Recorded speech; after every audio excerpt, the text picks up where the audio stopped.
Welcome back to Arcade Sunday. A subscriber to Arcade Sunday, Broseb, recently released a video showcasing his list of top 10 video games. And he had a great list, but for me, making such a short list is actually quite impossible, especially because I've had so much experience. For my top 10 list, I'm going to specify games only from the 80s and 90s and those which were most influential to me, not necessarily my top favorite games as such. The list would be impossible to create, and even the short list was quite a task, narrowed down to only 10, so here we go. It's Arcade Sunday. Obviously my first love affair with video games began quite a while ago with Space Invaders on the 2600. To me, the Atari 2600 version of Space Invaders is probably, if not the best version of Space Invaders I've ever played. I've actually got a whole video dedicated to just that, so check that video out as well. Another game that actually took me by surprise back in the day was actually Super Mario Bros.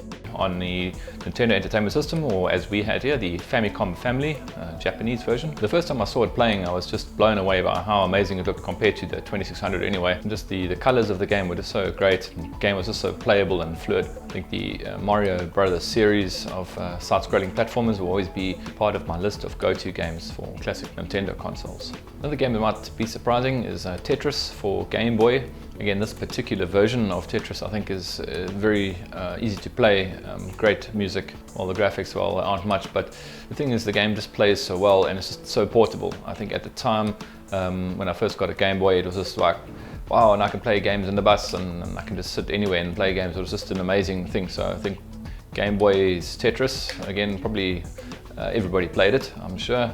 But yeah, very good version of Tetris and probably one of my favorite portable games. Now the next one is an arcade game, and again you might know it's Zane Sleena. Zane Sleena is a game that I actually found in a caravan park at some of our South Coast holidays. And I just remembered the space theme of the game and just the graphics and just how well it played, and the very atmospheric music. A great theme, obviously very space themed, and again, being the 80s and space themed stuff was quite super hot back then. I've also done a video about Zane Sleena. I think I'll do a long play of that, so please check that video out too. Now another game for home consoles that really had a great impression on me was Sonic the Hedgehog on the Mega Drive. Now the first time I plugged in my Mega Drive, it was on our family's TV in the lounge, and suffice to say, nobody got to watch TV for the next few days. Again, it was just something about bringing that whole arcade feel into home. It was just such an amazing feeling. I just remember turning that console on and seeing like Sega and that Sonic coming up. It was just such an amazing feeling. Even to this day, when I switch on Sonic under emulation, even, it's just such a reminder of that amazing introduction to like what it's like to play arcade at home. It was really, really a cool experience for me.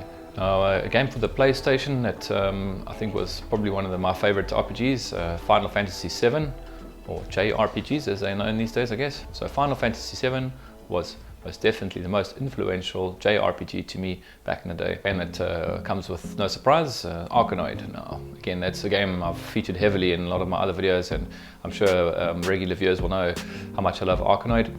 Quite why, I don't know to this day, but it's a great game, full of technical challenges, great color schemes, and just all-round very, very tough arcade game. I think that's probably what I like about it, extreme challenge, and you get to really learn how to reflect the balls, the angles of the balls, how to do score multipliers, etc. There's a lot of strategy in the game that is overlooked by most players. Now this is a big one, Star Control 2. This is a game that I played on the PC back in the earlier days, so the earlier 90s, and then later on actually got the 3DO version, so the Panasonic 3DO version of Star Control 2 was absolutely amazing, was the definitive version of the game. 3DO version featured full voice backtracks, so every one of the alien races had their own recorded voice. It is actually a free to use licensed version of Star Control 2. You can probably find it on the internet if you look carefully enough. It's totally free and it's a GNU project. If you've never played Star Control 2, you don't know what you're missing, so you better go and check out the free version. It's only about 400 megabytes to download, so not that bad. Now back in the day on PC, there was a lot of games that you may have known if you were growing up in the 80s. We called them the Quest games, and predominantly made by Sierra Quest games. In my mind, the Space Quest series was certainly the best out of all of them, and I actually do now and again play through the best one of all of them, which is Space Quest 3, in my opinion anyway. If you've never played a true typing game, as they call it, definitely give that a try. It's a great game. There's also point and click versions available these days. Again, they're pretty old now, but the games are still very humorous and very challenging and interesting to play. Certainly one of my top 10 influential games of all time. Another game on my top 10 most influential games is Super Metroid for the Super Nintendo. I don't know what it was about that particular game, but it just made me look at the Super Nintendo in a different way. I had not previously played the Metroid games on NES, so this is a new game to me, and I really enjoyed every minute of it, playing from beginning to end in a very short period of time. The other thing I remember about it is that it was super expensive. Remember that back in those days we were basically buying stuff via an import shop, so everything Super Nintendo was super expensive. Yeah, but Super Metroid, great game. If you haven't played, you can still play it today on emulation. I believe it's also available on Switch or one of those kind of platforms. This features such dark and eerie sound effects and great graphics, and really immerses yourself in the environment that you're supposed to be in. It's just an amazing game altogether. Plays well, fun to play, great little upgrades along the way. Super game, probably one of the best Super Nintendo games ever made.